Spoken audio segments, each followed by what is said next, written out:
અમરેલીના સાવરકુંડલા નગરપાલિકાનું કરોડોનું વીજ બિલ બાકી છે। વર્ષ 2016 થી અત્યાર સુધીનું 46 કરોડનું વીજ બિલ બાકી છે।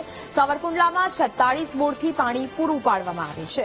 24 કલાક બોર ચાલુ હોવાથી બિલ વધારે હોવાનો નગરપાલિકાનો દાવો છે। જ્યારે સરકાર પાસેથી લોન લઈને બિલ ચૂકવવા નગરપાલિકાનું આયોજન।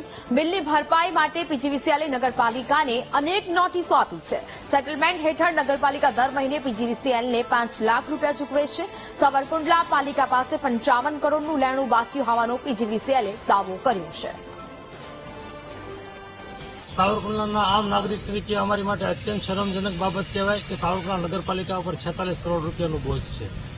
સાહેબ 2016 થી 2020-21 સુધી જ્યારે કોંગ્રેસનું શાસન હતું ત્યારે અહીંયા પૈસા ભરાઈ ગયા હતા એવા અમારી જાણમાં છે। કારણ કે ત્યારે જે તે સત્તાધીશોએ તે સમયના લોકોએ સરકારશ્રી સાથે ગોઠવણ કરી અને પૈસા ભરી આપેલા, પણ ત્યારબાદ ભારતીય જનતા પાર્ટીના શાસનની અંદર બેફામ ભ્રષ્ટાચારો થયા, સ્થળ ઉપર કામ ન થયા હોય અને વાર્ષિક બાંધકામની અંદર બેફામ બિલો લેવામાં આવે છે। લોકમુખે ચર્ચા છે। અમને પાણી પૂરતું મળતું નથી, પણ સાહેબ પાણીના જે કરોડો રૂપિયાના બિલ સાવરકુંડલા નગરપાલિકાએ ચૂકવવામાં આવ્યા છે એની સરકાર આઈબી તપાસ કરે કે ભગવાન તપાસ કરે તો કાઢી ન કે એવો ઐતિહાસિક હિન્દુસ્તાનનો સૌથી મોટામાં મોટો ભ્રષ્ટાચાર સાવરકુંડલામાં પાણી ખાતાની અંદર થઈ રહ્યો છે।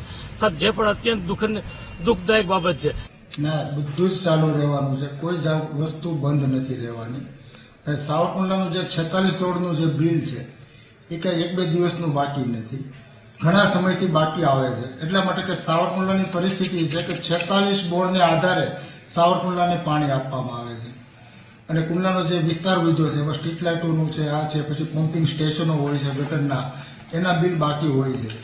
એટલે સરકાર પાસે આપણે વિનંતી કરવાના છીએ અને થોડાક સમયની અંદર કદાચ લોન પણ એક આવેલી છે, એ રીતનું વ્યવસ્થા કરી એના બિલ ચૂકવવામાં આવશે। સાવરકુંડલા નગરપાલિકાની ડિસેમ્બર માસની સ્થિતિએ જોઈએ તો 55 કરોડ 25 લાખ જેવી રકમ પાણીના દારની બાકી છે। 56 દારના કનેક્શન છે અને સ્ટ્રીટ લાઇટની 28 લાખ જેવી રકમ બાકી છે ડિસેમ્બર મંથ સુધીની।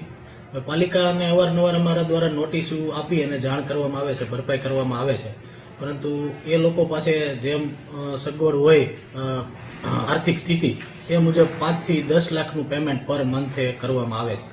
75 થી 80 લાખનું પર મંથ બિલ બને છે, એટલે બાકીની જે ડ્યુ છે એ ચડત થતી જાય છે।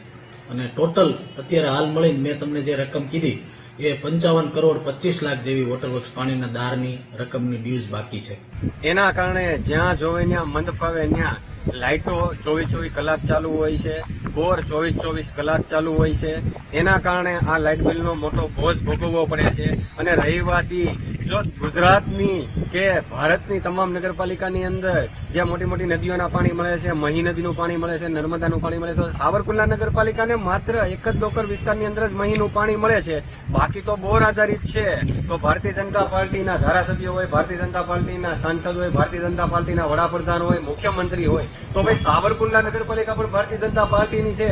તો આ લોકોએ આ પણ વિચારવું જોઈએ, આખા સાવરકુંડલા શહેરને મહીનું પાણી મળે તો જ આ પાણીનો બોજ, આ લાઇટ બિલનો બોજ ઓછો થાય એવી સ્થિતિ છે।